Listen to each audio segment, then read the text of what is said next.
ಇಂದೇ ಡೌನ್ಲೋಡ್ ಮಾಡಿ ಮತ್ತು ನಿಮ್ಮ ನೆಚ್ಚಿನ ಶೋಗಳನ್ನು ಆನಂದಿಸಿ.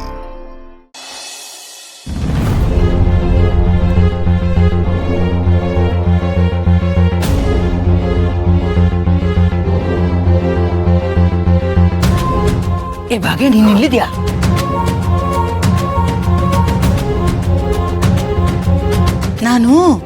ನೀನು ಮಗುನ್ ಕಾಯ್ಕೊಂಡು ಅಲ್ಲಿರ್ತೀಯ ಅಂತ ಅನ್ಕೊಂಡ್ರೆ ಇಲ್ಲಿ ಆರಾಮಾಗಿ ಕೂತಿದ್ಯಾ?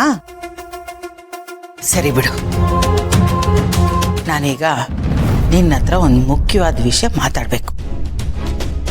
ನಾನು ಹೇಳೋದನ್ನ ಸರಿಯಾಗಿ ಕೇಳಿಸ್ಕೊ. ಇಷ್ಟು ದಿನ ಈ ಮನೆಗೆ ನಾನೊಬ್ಳೇ ಯಜಮಾನಿಯಾಗಿದ್ದೆ. ಆದ್ರೆ ಈಗ ನೀನ್ ಬಂದು ನನ್ನ ಪಾಲ್ ಕೇಳ್ತಾ ಇದೀಯ.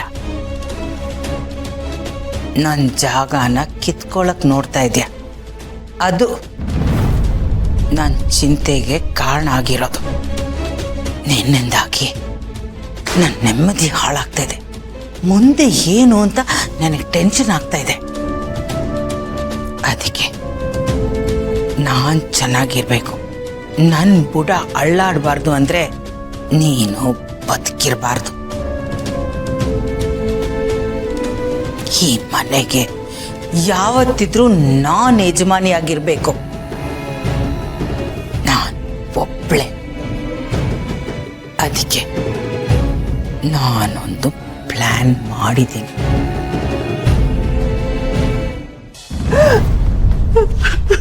ಕೂತ್ಕೊಳ್ಳಿ, ಅಳ್ಬೇಡಿ, ಸಮಾಧಾನ ಮಾಡ್ಕೊಳ್ಳಿ. ನೋಡಿ ನೋಡಿ, ನನಗೆ ಗೊತ್ತು ನೀವು ಈ ರೀತಿ ಮಾಡೋದಕ್ಕೆ ಸಾಧ್ಯನೇ ಇಲ್ಲ ಅಂತ. ಇದು ನಿಮ್ಗೆ ಗೊತ್ತಿಲ್ಲದೆ ಆಗಿರ್ಬೋದು. ನೀವು ಮಗು ಥರ, ನೀವು ಯಾರಿಗೂ ಕೇಳಿ ಬಯಸೋರಲ್ಲ, ಯಾರಿಗೂ ಹರ್ಟ್ ಮಾಡಿದವರಲ್ಲ, ಹಾಗೆ ಮಾಡಲ್ಲ ನೀವು, ನಂಗೆ ಗೊತ್ತು. ಬಟ್ ಅತ್ತೆ, ಅಲ್ಲಿ ಏನಾಯ್ತು? ನಿಮ್ಗೆ ಏನು ಅನ್ನಿಸ್ತು? ನೀವು ಯಾಕೆ ಚಾಕು ತಗೊಂಡ್ರಿ ಹೇಳಿ ನನಗೆ. ನೀವು ಯಾಕೆ ಹಾಗೆ ಮಾಡಿದ್ರಿ ಅಂತ ಹೇಳಿ. ಅಲ್ಲಿ ಚಾಕು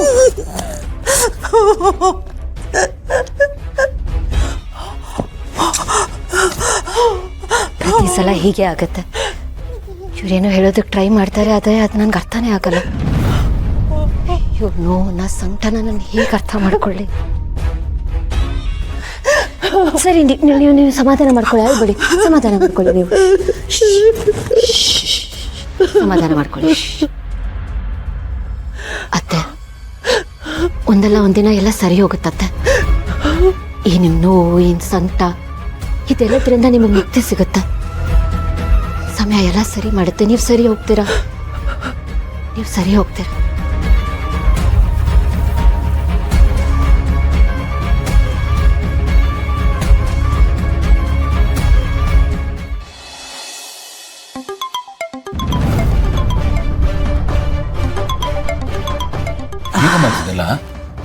ಅದು ಗೌತಮ್, ನಾನು ಫೋನಲ್ಲಿ ಮಾತಾಡ್ತಾ ಬಂದೆ.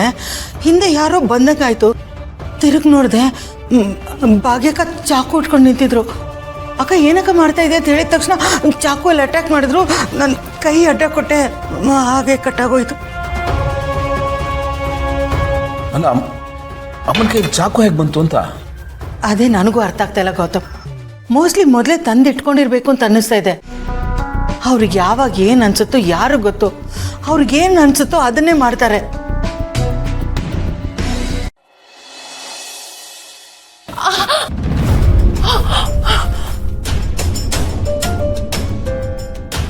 ಏನೇ ಭಾಗ್ಯ, ನಿನ್ನಿಲ್ಲಿ ಯಾಕೆ ಕರ್ಕೊಂಡು ಬಂದೆ ಅಂತ ಯೋಚನೆ ಮಾಡ್ತಾ ಇದೆಯಾ? ಈ ಮನೆಯಲ್ಲಿ ನಿನಗಿವತ್ತು ಕೊನೆ ದಿನ ಅಲ್ವಾ? ಅದಕ್ಕೆ ನಿನ್ನ ಜೊತೆ ಸ್ವಲ್ಪ ಹೊತ್ತು ಮಾತಾಡೋಣ ಅಂತ ಕರ್ಕೊಂಡು ಬಂದೆ. ಬೆಳಗ್ಗೆ ಆಗ್ತಿದ್ದ ಹಾಗೆ ಸೀದಾ ಹಾಸ್ಪಿಟಲ್ಗೆ ಶಿಫ್ಟ್ ಆಗ್ತೀಯ. ಆಮೇಲೆ ಏನಾಗತ್ತೆ ಅಂತ ಯೋಚನೆ ಮಾಡ್ತಾ ಇದೀಯಾ? ಸರಿತಾಗ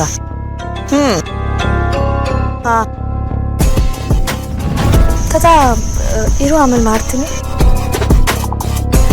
ನೀನು ನೋಡಿದ್ರೆ ಅಯ್ಯೋ ಅಂತ ಅನ್ನಿಸ್ತಾ ಇದೆ.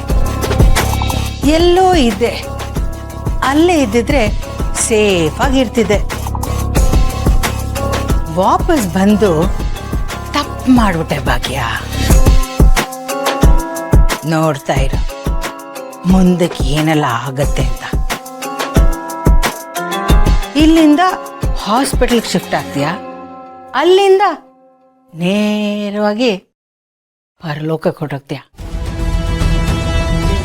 ಭಾಗ್ಯ, ನೀನು ವಾಪಸ್ ಬರಬಾರ್ದಾಗಿತ್ತು. ಬಂದ್ರು ತೆಪ್ಪಿಗಿದ್ದಿದ್ರೆ ಸಮಸ್ಯೆ ಆಗ್ತಿರ್ಲಿಲ್ಲ. ಅಯ್ಯೋ ಪಾಪ ಅಂತ ಬಿಟ್ಬಿಡ್ತಾ ಇದ್ದೆ. ಆದ್ರೆ ನೀನು ನನಗೆ ಮುಳ್ಳಾಗ್ತಾ ಇದೀಯ.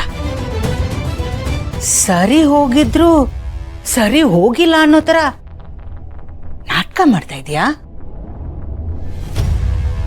ಏಯ್, ಅಮಾಯಕರ ತರ ಪೋಸ್ ಕೊಡ್ಬೇಡ. ನನಗೆಲ್ಲ ಗೊತ್ತು. ಆ ದೇವ್ರು ನನಗೆ ಬುದ್ಧಿ ಕೊಟ್ಟಿಲ್ಲ ಅಂತ ಅನ್ಕೊಂಡಿದ್ಯಾ? ನೀನ್ ಬೇರೆಯವ್ರನ್ನ ಏಮಾರಿಸ್ಬೋದು, ಆದ್ರೆ ಈ ಶಾಕುಂತಲ ನಲ್ಲ. ಆದ್ರೆ ಒಂದೇ ಒಂದು ಸಮಾಧಾನ ಏನ್ ಗೊತ್ತಾ?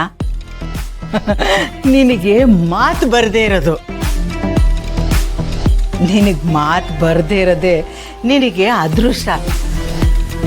ಇಲ್ದಿದ್ರೆ ಇಲ್ಲಿವರೆಗೂ ನೀನು ಬದುಕ್ತಾ ಇರಲಿಲ್ಲ. ಹಾಗಂತ ನಾನು ಮೈ ಮರಿತೀನಿ ಅಂತ ಅನ್ಕೋಬೇಡ. ಸೊ ನಾನು ಈಗೇನು ಮಾಡ್ತೀನಿ ಅಂತಂದ್ರೆ, ನಿನಗೆ ಮಾತು ಬರಕ್ ಮುಂಚೆನೆ ಈ ಮನೆಯಿಂದ ಹೊರಗೆ ಕಳಿಸ್ಬಿಡ್ತೀನಿ.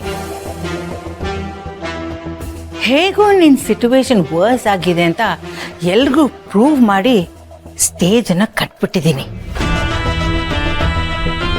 ನಾಳೆ ನಿನ್ನ ಮಗನೇ ನಿನ್ನನ್ನು ಹಾಸ್ಪಿಟಲ್ಗೆ ಕಳಿಸ್ತಾನೆ.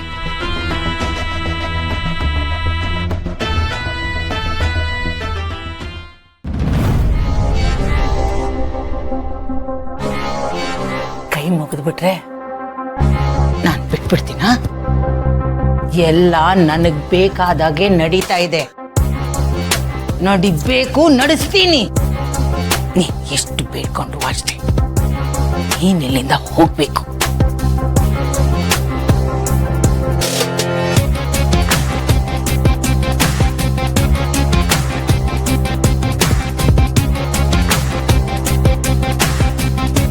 ಅಲ್ಲ, ಸಾಯಕ್ ಮುಂಚೆ ಅಮ್ಮಗೂ ನಾನು ನೋಡ್ದೆ ತಾನೆ, ಸಾಕು ತಾನೆ. ನೆಮ್ಮದಿಯಾಗಿ ಜೀವ ಬಿಡು. ಹೋಗು, ಹೋಗೆ ಹೋಗೆ.